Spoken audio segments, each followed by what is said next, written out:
Olá, sejam bem-vindos no canal do SEAC Campinas, aqui do YouTube. Nós vamos continuar os estudos do capítulo 18, Muitos chamados e poucos escolhidos. Vamos verificar alguns outros itens desse capítulo à luz da doutrina espírita. Mas, como é de costume, iniciamos com a nossa prece, preparando assim a nossa sintonia para a compreensão do Evangelho do Mestre. Jesus, Senhor amado, nós te agradecemos pela oportunidade bendita de te conhecer, de aprender o teu ensino de amor e fraternidade. E rogamos nesse instante que nos dê a força, o discernimento, a clareza, para que os estudos trazidos pelo teu exemplo de amor possam ter sentido, significado e relevância na nossa vida. Sê conosco, abre a nossa mente e seja em nosso coração, Senhor. Bom, vamos então iniciar o nosso estudo de hoje, né? Continuando, como eu disse, o capítulo 18, esse que diz aí muitos chamados e poucos escolhidos, e que a gente sabe que num primeiro momento, em princípio, essas palavras, né, se elas forem entendidas literalmente, pode-se pensar, puxa vida, mas como assim? Muitos chamados e poucos escolhidos? Será que Deus, então, ele escolhe apenas algumas pessoas, ele elege alguns poucos, rejeitando, em consequência, a maioria? Bom, a própria razão nos diz que isso não é possível, em função de que sabemos que Deus é um ser de todo amor e toda misericórdia e toda justiça, e não faria essa distinção com uns em detrimento de outros. Né? Então, é preciso que a gente compreenda o verdadeiro sentido que essas palavras trazem, né? Porque se nós a tomarmos ao pé da letra, elas estão numa contradição assim frontal com aquilo que seriam os atributos de Deus. Bom, para nos auxiliar na compreensão, então, dessa passagem, nós vamos utilizar três preciosos ensinamentos do Mestre. Todos eles estão relatados no capítulo 7 do Evangelho de Mateus. Vamos começar pela passagem narrada nos versículos 13 e 14, em que o Mestre nos exorta. Eu peço licença de ler esse trecho.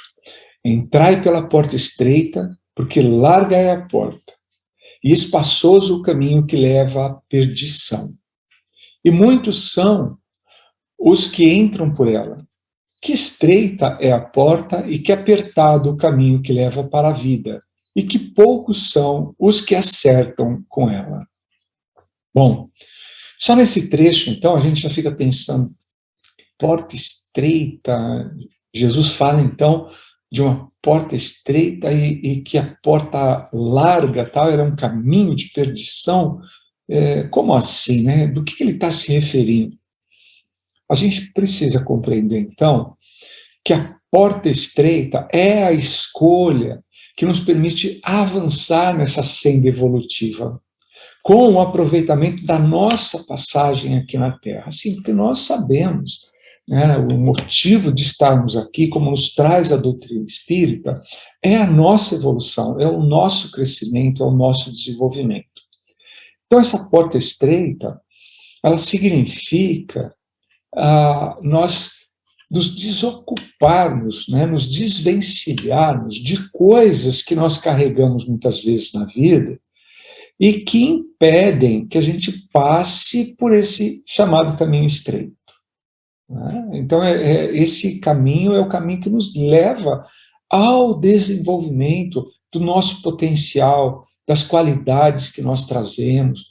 É esse caminho também que construirá para cada um de nós a verdadeira felicidade. É para, então, atingirmos essa meta que todos nós somos chamados a mais uma existência. Só que para poder atravessar, a gente precisa se livrar do excesso de carga que a gente acaba carregando. Essa carga é tudo aquilo que nos prende, né? Como, por exemplo, o nosso orgulho, nosso egoísmo, as nossas várias imperfeições. E por isso mesmo é necessário uma longa caminhada. que exige de cada um de nós um esforço diário, continuado, numa busca incessante de conhecimento e, principalmente, no cultivo das virtudes ensinadas por Jesus. A porta, então, da salvação, por que ela é estreita? É porque nós, em geral, desejamos atravessá-la sem nenhum esforço. A gente gostaria que fosse possível estarmos do jeito que nós estamos hoje, carregando as nossas maledicências, as nossas inúmeras imperfeições, os nossos vícios, os nossos mau hábitos, e a gente conseguisse esse reino de felicidade prometido por Jesus. Mas não é possível isso, porque seria incompatível nós entrarmos dessa forma e desse jeito num lugar, nós estaríamos inadequados. Aqueles que assistiram ontem à preleção ouviram a necessidade de entrarmos com a vestimenta correta. Exatamente. Assim como aqui na Terra, nos nossos compromissos diários, nós nos preparamos em função do lugar, do tipo de evento que nós vamos frequentar, para que a gente possa ter direito e seja bem recebido nesse reino de felicidade, é necessário que a gente também prepare a nossa vestimenta. E essa vestimenta, então, ela se compõe de um trabalho pessoal de transformação, de mudança, de aprimoramento, como na doutrina espírita chamada, obtido através da nossa reforma íntima. Ela exige, assim, atenção e prudência, ela exige, né, a retidão de caráter, a perseverança constante, para que a gente possa ir se livrando aos poucos desse fardo de imperfeições. E é claro que isso é bastante difícil, né, e certamente, mas não é impossível. E claro, é óbvio que a recompensa vale a pena, vivermos num mundo de maior felicidade, de maior alegria, de maior paz. Né? Já a porta larga, ela representa a porta das paixões mundanas, do apego aos valores materiais, do orgulho, do egoísmo. E para atravessá-la, a gente nem precisa se livrar muita coisa, né? De nada na prática. Ela é a porta fácil, é a porta que nós escolhemos quando ainda não compreendemos que nós somos espíritos imortais. Nós somos criados para alcançarmos a perfeição. E a nossa atenção, então, se volta apenas para os gozos, os prazeres que a Terra oferece nesse momento. Sim, porque muitos ainda sequer compreendem que nós continuamos. Muitos acreditam que a existência é só o aqui e o agora. E por causa disso, então, vamos comer e beber, não é verdade? Mas não. Através do ensino de Jesus, através das luzes esclarecedoras da doutrina espírita, nós compreendemos que sim, tivemos um início, fomos criados, mas que não teremos um fim. Nós continuaremos, essa jornada, ela é infinita, por isso nós somos imortais. Mas isso não quer dizer que, em função dessa realidade, nós devamos nos acomodar na situação. Então vamos deixar para fazer a reforma, a mudança amanhã, hoje está chovendo, hoje está difícil, hoje eu não posso. Não, absolutamente. Nós precisamos de posse, de consciência desse fato, e em busca de uma verdadeira felicidade, compreendendo que essa vida aqui, nós só levaremos aquilo que nós construímos no coração das pessoas, ou seja, as lembranças, as memórias, o bem que nós fizermos. A partir do momento que a gente compreende isso, vale sim a pena, é justificável que eu invista no meu desenvolvimento. E como é que a gente faz isso? Através do amor, da fraternidade, da prática do bem ao meu semelhante. Porque fazendo isso, eu vou paulatinamente, vou aos poucos, me livrando dessa carga pesada que eu carrego, de uma época em que eu me preocupava exclusivamente comigo, com os meus gozos, com a minha preocupação, né, sem entender que eu faço parte de um mundo, que eu tenho ao meu redor irmãos que também necessitados de ajuda, de esclarecimento, caminham muitas vezes a esmo, muitas vezes criando as próprias dores, na maioria das vezes gerando e construindo os próprios sofrimentos. Mas, assim, no mundo onde a maioria não procura os tesouros espirituais e nem se preocupa com o bem-estar do próximo, a porta mais frequentada é a que leva, sem sombra de dúvida, aquele caminho que atrasa a nossa marcha de evolução. Já, né, num mundo onde a maioria dos seus habitantes escolhe se esforçar para vencer as suas más tendências, a porta mais frequentada é a porta do bem. Isso também vai acontecer aqui na Terra. Quando o nosso planeta estiver transformado, quando a gente conseguir compreender e praticar as leis de Deus, tornando-as capazes, né, de completar o nosso desenvolvimento espiritual, sem tanto sofrimento, sem tantos desequilíbrios, porque, fala a verdade, hoje nós vivemos aquele picos e vales, como se fosse uma gangorra. Temos, assim, muitas vezes, momentos muito pequenos de felicidade, para que no dia seguinte a gente caia novamente, muitas vezes, num desequilíbrio, numa desavença, numa geração emocional que nos coloca para baixo. Quer dizer, vivemos uma vida de oscilações ainda.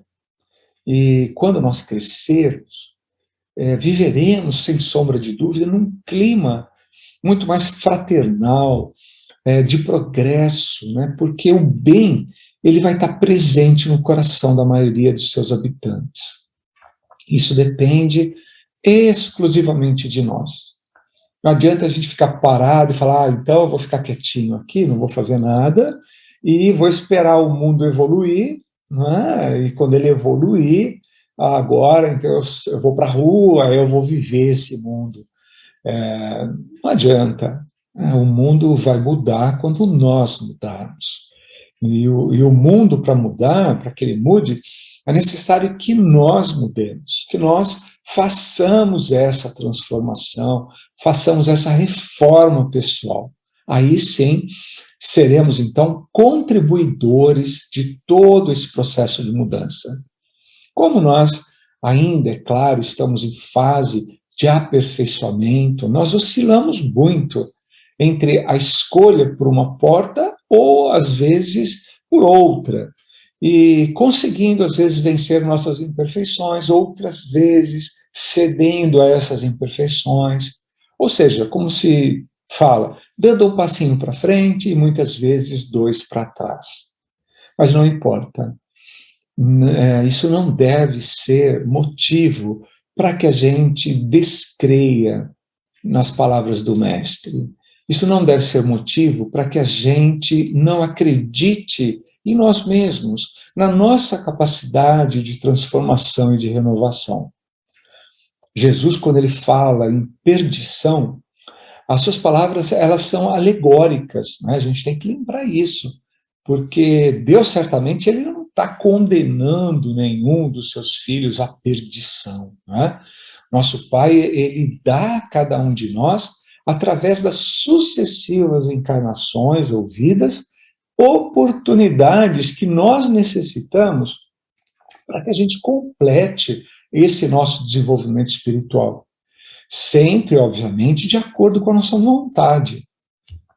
Como nós chamamos na doutrina espírita, de acordo com o nosso livre-arbítrio. Porque isso nos permite fazer, então, escolhas e aprender através das consequências dessas escolhas.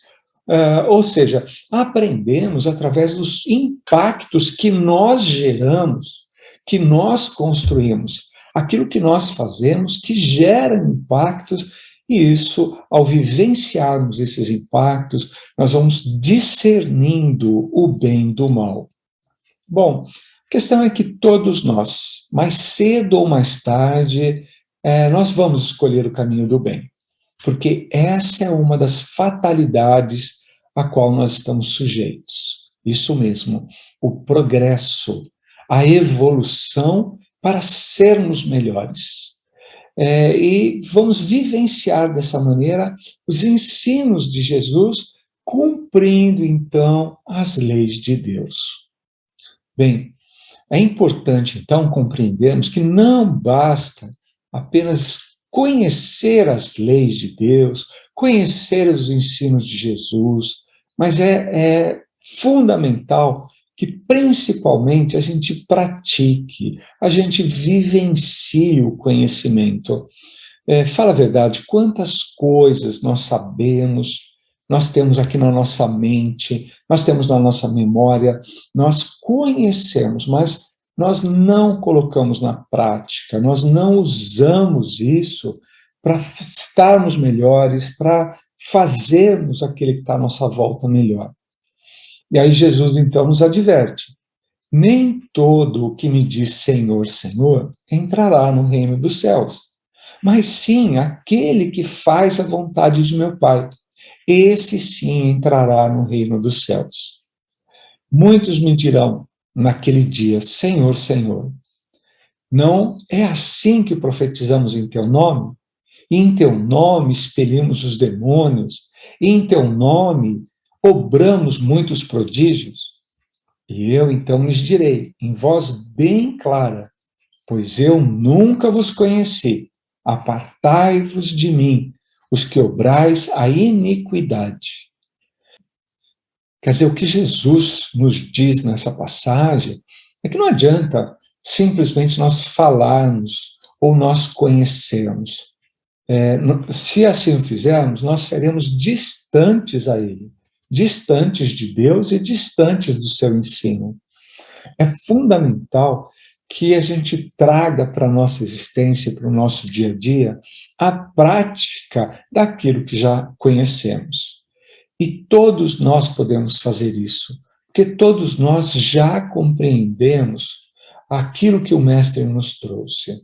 Então, é necessário, mais do que chamá-lo de Mestre ou Senhor, atuar, praticar aquilo que ele nos ensinou. São cristãos aqueles que honram através de atos exteriores de devoção e, ao mesmo tempo, sacrificam no altar do egoísmo e de orgulho de todas as suas paixões? Claro que não é verdade?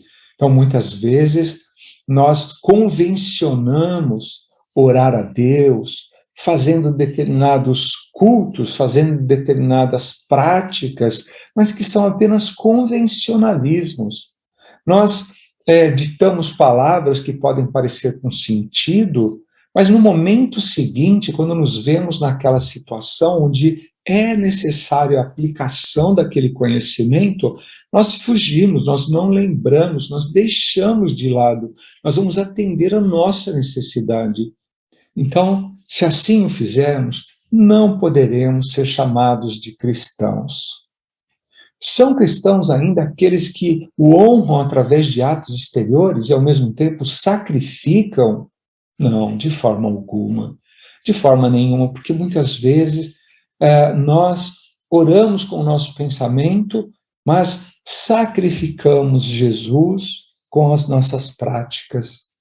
Quer dizer, somos discípulos se passamos os dias a rezar, mas não nos tornamos melhores, nem mais caridosos, nem mais indulgentes para com os nossos semelhantes? Não, de forma nenhuma. Porque aí nós teremos simplesmente prece nos lábios, mas teremos ainda o nosso coração vazio, vazio das ações que vão construir um comportamento digno e à altura do ensino de Jesus. Então, companheiros queridos, não podemos mais frente à clareza do ensino, frente aos exemplos vivenciados a todo momento, deixarmos para trás o nosso papel, a nossa obrigação enquanto construtores a cada momento de um mundo melhor. Esse mundo exterior, ele tem início com a construção do nosso mundo interior. Nós precisamos erguer o altar de Deus no nosso coração, através dos atos singelos e pequeninos, através do pensamento que emana a fé em Deus e nesse Criador, que é todo amor, através da certeza da misericórdia de Jesus, do seu ensino, do seu esclarecimento, do seu exemplo, como sendo a chave para esse caminho que sim é estreito, mas que alçará cada um de nós a uma condição de verdadeira felicidade. Quer dizer, a gente precisa lembrar também que não são os rótulos religiosos, né? Essa ou aquela religião, essa ou aquela crença, não é isso que vai abrir nenhuma porta de felicidade, né? Não são nem as palavras muito bem ditas que a gente às vezes pronuncia, nem mesmo as obras que se praticam, principalmente quando elas são motivadas por orgulho, às vezes só por uma obrigação social, às vezes por hipocrisia mesmo, né? Na verdade, a única via para a gente alcançar a perfeição, alcançar a felicidade, é a prática sincera da lei de amor, da lei de justiça e de caridade. Assim, então, nós seremos verdadeiros cristãos e vivenciaremos, né, os ensinos de Jesus, precisando para isso combater as sementes do orgulho e do egoísmo. E vocês sabem que dentro da doutrina espírita, né, o orgulho, a vaidade, o egoísmo são chagas principais, né, que o Espiritismo traz para serem combatidas, porque Kardec nos mostra, né, que elas são as causas primeiras, as causas principais de todos os demais males que nós sofremos. Então, identificadas essas origens, nós precisamos encontrar no nosso coração as raízes delas e combatê-las com perseverança, com persistência e trazendo em paralelo práticas do amor e da caridade. E aí a gente vai ter, assim, de um lado, crescente essas práticas de amor e de caridade, e do outro lado, o controle desse egoísmo e dessa vaidade, e vai chegar um momento que a gente vai ter um tanto mais desse amor e dessa caridade, e um pouquinho ainda, né, daquele resquício de quem fomos nós em algum momento, em alguma existência. E aí isso já não será mais tão preocupante, porque nós estaremos inundados vivendo o amor ensinado por Jesus. O mestre ainda nos diz que todo aquele que ouve as suas palavras e as observa será comparado ao homem sábio que edificou a sua casa sobre a rocha. E aí veio a chuva, transbordaram os rios, sopraram os ventos e bateram todos naquela casa, mas ela não caiu, porque ela estava fundada sobre a rocha. Não é? A gente sabe que toda aquela pessoa, por mais simples que seja, quando vai erguer, a construir a sua casa, uma edificação, busca conhecer o solo, se ele é adequado, e caso ele não seja, o aprofundamento das estacas para que traga sustentação a essa casa. Então, se referindo a isso, nessa parábola de Jesus, né, nessa fala do mestre, dizendo que, sim, nós precisamos ter uma base bastante forte. Então, todo aquele que ouve as palavras de Jesus vai construir, né, vai praticar e vai construir a sua casa, o edifício do seu coração, voltado para Deus verdadeiramente, com bases muito sólidas. Não é? E aí nenhum vento, nenhuma chuva, nenhuma água, nenhuma intempérie vai conseguir abalar essa construção. É que, no entanto, né, todos aqueles que ouvem a palavra de Jesus, mas não as praticam, será comparado àquele homem insensato, porque construiu a sua casa sobre uma areia. Imagina você fazer uma edificação sobre a areia simplesmente. É claro que o vento vai remover, a chuva vai deslocar, e é claro que essa casa vai cair, não é verdade? E vai virar uma ruína. Quer dizer, então, quando não é levada em consideração a situação do terreno, ou seja, do terreno do nosso coração, onde se vai erguer esse edifício novo, corre-se o risco da gente ficar inadequado, da gente se sentir fragilizado e inseguro. Então, nesse ensino de Jesus, aquele que constrói a casa sobre a rocha a tem firme e segura diante de todas as dificuldades e violências. E aquele que constrói sobre a areia tem como resultado a imprudência, ou seja, uma casa que a qualquer situação de dificuldade, uma tempestade, vai ser facilmente destruída. Claro que Jesus, usando essa alegoria, se referia às bases sobre as quais nos sustentamos para nos posicionarmos na vida. E isso remete a uma outra questão. Quais são os valores que nós estamos usando no nosso dia a dia para servirem de apoio, né, de base, de terreno? Quais são as escolhas que nós estamos fazendo, quais são as decisões que nós estamos tomando? Então, quando nós analisamos o nosso próprio comportamento, nós temos uma condição melhor, então, de enxergar que terreno é esse? Que terreno é esse que existe nesse momento? E será que é o terreno adequado para a construção desse novo edifício? Então, essa questão ela é fundamental, né, porque a parábola de Jesus ela nos propõe essa revisão pessoal, esse olhar atento, para que a gente não seja imprudente, não é verdade? Então, aquele que constrói a casa sobre a areia representa aquela pessoa que não cultiva os valores morais e valores espirituais sólidos. E são esses valores que vão dirigir a vida, que vão construir um destino de maior felicidade. Por quê? Porque são valores alinhados com os ensinos do Cristo. São os valores, né, morais, éticos principalmente, né? Porque muitas vezes o valor moral ele muda conforme a época, ele muda conforme a cultura de uma sociedade, mas o valor ético ele é muito mais amplo do que isso. Né? O valor ético ele tem a ver com a humanidade, com a coletividade, e é isso principalmente que nos traz o ensino de Jesus, é pensar o próximo, amar o próximo, como a gente amaria a gente mesmo, né? De outro lado, muitas vezes, quando assentamos, né, na nossa vida através de valores frágeis, apegando-nos a coisas e situações efêmeras, como se elas fossem eternas. E nós nos equivocamos muito com isso na nossa vida.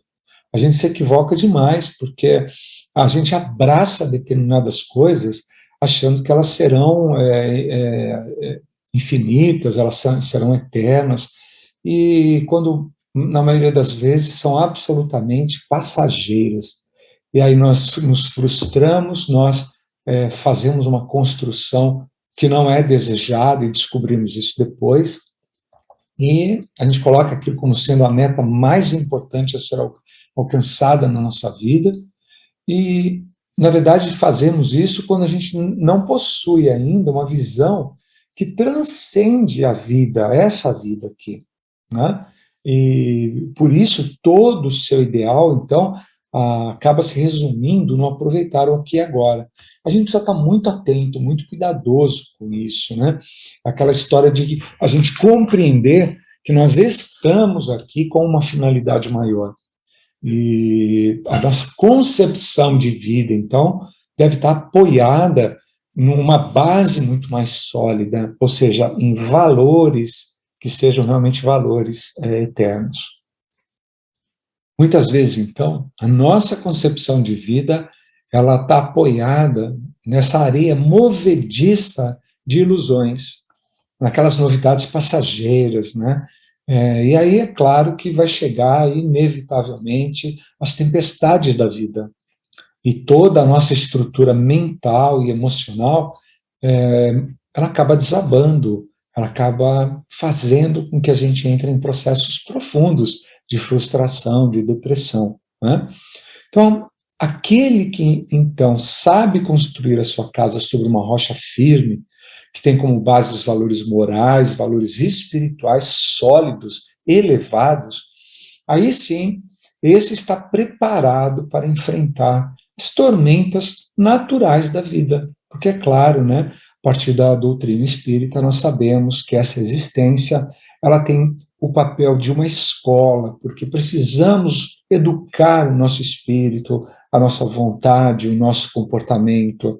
Ela tem a função de, muitas vezes, uma prisão para deter os nossos ímpetos atormentados, desvairados, não é verdade? E ela tem a função também de um hospital, para que nós curemos as nossas feridas e as nossas dores, restabelecendo a nossa condição de equilíbrio nas nossas existências. Dessa forma, com uma base espiritual bem assentada, com alicerces firmes, bem fincados, né, nos conceitos e nos princípios, que vão dar a segurança que é importante para que a gente supere todas essas dificuldades.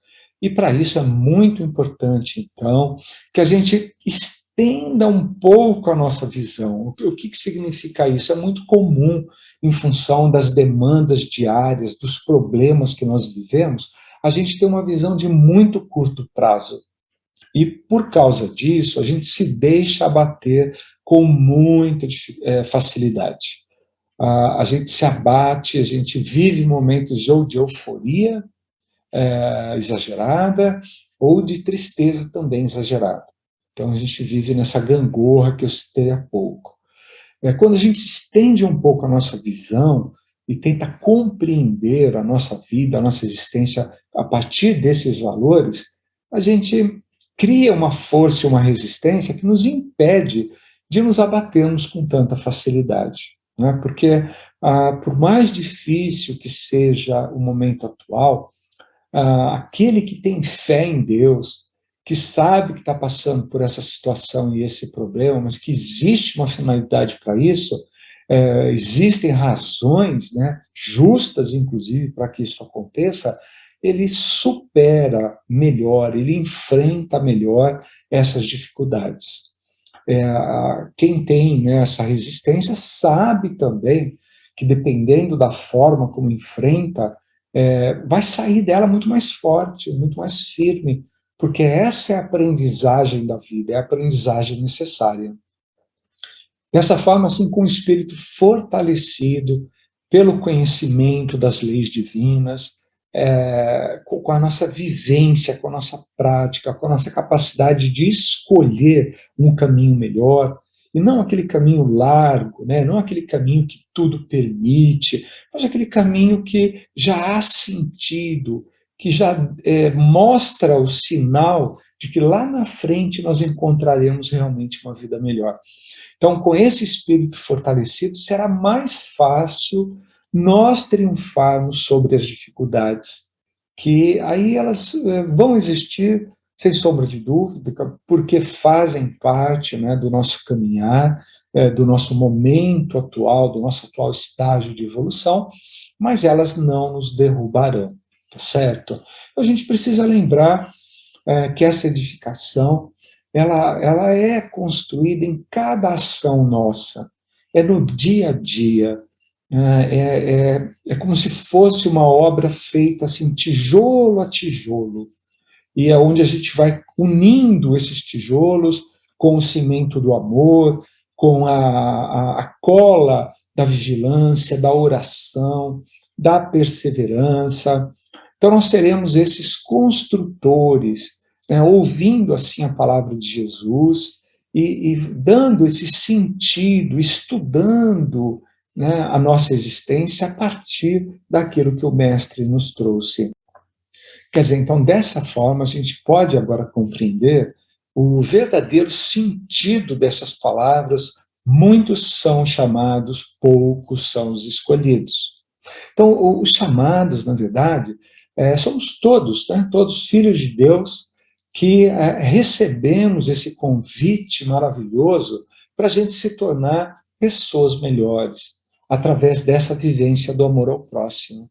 E de termos, assim, também acesso, né, a esse caminho de felicidade, a esse atributo que vem da vontade do Pai. Sim, Ele quer que sejamos felizes e a gente precisa acreditar nisso.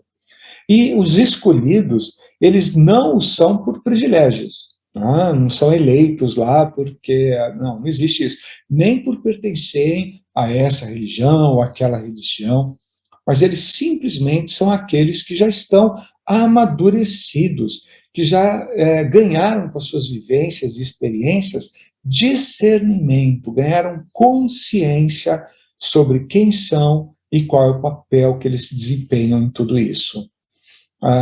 Emmanuel, inclusive, no livro Consolador, no item 277, ele nos traz a visão dele sobre esse aspecto, e ele, na questão 277, ela diz o seguinte, tem a seguinte pergunta: os espíritos elevados, como os profetas antigos, devem ser considerados como anjos ou como espíritos eleitos? E aí ele nos responde: como missionário do Senhor, junto à esfera de atividade propriamente material, os profetas antigos eram também os chamados à iluminação sementeira. Ou seja, mesmo os profetas daquela época eram eles também chamados, não é? Ao crescimento através do esclarecimento dos seus semelhantes. E aí Emmanuel ainda nos esclarece que eleito, porém, só existiu um até agora aqui na Terra, que é aquele que se elevou para Deus em linha reta, sem as quedas que não são comuns, né? Sendo então justo afirmar que só vimos um, que é Jesus Cristo. Mas que é compreensível que se chame de anjos, crie essa configuração, até porque a palavra anjo significa mensageiro, então aquele que é mensageiro do bem, mensageiro do crescimento, não é verdade? Bom, cabe a nós, então, nos colocarmos no ponto de podermos ser os escolhidos. Olha só, a gente tem uma preparação na nossa vida, na nossa existência, de maneira que sejamos esses escolhidos. Aí você fala, puxa, mas então, se nesse momento nós não somos os escolhidos, o que é que nós somos? A gente pode dizer que nós somos aqueles que ignoram o ensino maior, ignoram a lei divina, nós ignoramos, nós não temos consciência do porquê estamos aqui, nós não temos consciência da importância do nosso papel e da nossa ação. Mas a partir do momento que já existe essa consciência, então aí sim, cabe a cada um de nós nos prepararmos para que sejamos, né, escolhidos, que tenhamos a condição de sermos também escolhidos, pautando então a nossa vida de acordo com essas leis de Deus e com os ensinos do Mestre Jesus. De forma que, com coragem, com fé, nós podemos ter certeza que vamos contar sempre com o amparo, né, o auxílio dos nossos benfeitores, quando nós escolhermos essa porta estreita, que é essa porta de renovação moral, lutando, né, fortemente contra o nosso grande inimigo, nós mesmos. O Evangelho de Jesus, ele é assim, o nosso grande roteiro de luz, o nosso guia infalível. E quando a gente sente, muitas vezes, que vai fraquejar, é muito importante, então, que a gente eleve o nosso pensamento ao alto, nos coloquemos em prece, né, em oração, e ligados ao mundo maior, ligados a Jesus, nós receberemos certamente aquele bálsamo, aquela aragem que vai fortalecer o nosso espírito, vai acalmar os nossos corações, as nossas dores, e vai nos colocar fortalecidos, então, para continuar na nossa vida diária, não é? Bom, então que nosso mestre amado, ele possa estar presente na vida de cada um de vocês, na nossa vida também, auxiliando sempre, como ele sempre faz, mas que nós tenhamos a clareza, tenhamos o coração aberto, o ouvido aberto, os olhos abertos, para que a gente possa ter a condição de já enxergarmos as inúmeras bênçãos trazidas pela misericórdia de Jesus e de Deus nosso Pai. Quero agradecer por você ter ficado até aqui, até esse momento, e vamos fazer agora a nossa vibração. Vivemos um momento de profunda transformação. Jesus, querido, levamos o nosso pensamento até vós, buscando fazer parte, na nossa pequenez, doando a nossa minúscula contribuição ainda, mas ligados ao teu coração de amor. E com a fé que já nos é possível, agradecidos pelo teu exemplo maior, pelo teu ensino, nós vamos rogando nesse instante que os teus benfeitores estejam presentes com os dirigentes desse planeta, com aqueles que têm em suas mãos o poder de impactar muitas vidas. Que essas decisões sejam tomadas tendo em conta os benefícios, as ocorrências, as necessidades de todos esses povos, essas populações, de forma que no final eles possam ser ajudados, apoiados, possam ter uma facilitação no seu caminho de aprendizagem, vivendo com dignidade, criando possibilidades de um crescimento real, verdadeiro.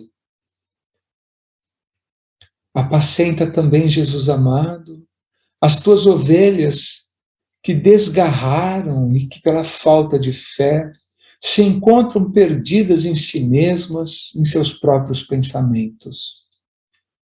Desconfiados do mundo e de tudo, caminham às escuras, batendo a cabeça, caindo em armadilhas. Auxilia cada um, ilumina o caminho e resgata esses irmãos, para que a dor seja menor. Auxilia também, Jesus, aqueles que padecem a dor educativa das doenças, as doenças do corpo, as doenças da mente, aquelas que servem muitas vezes para trazer a compreensão da importância de uma vida regrada, de não excedermos em pensamentos, em emoções e nem em hábitos que possam destruir o delicado organismo espiritual, físico. Abençoa ainda, Jesus, cada um que nos ouve nesse instante, levando até esses lares a luz que pacifica, que tranquiliza, que torna em saúde cada vez melhor esses momentos de vida. Obrigado, Jesus. Sê conosco hoje e sempre. Muito obrigado a todos. Uma boa noite.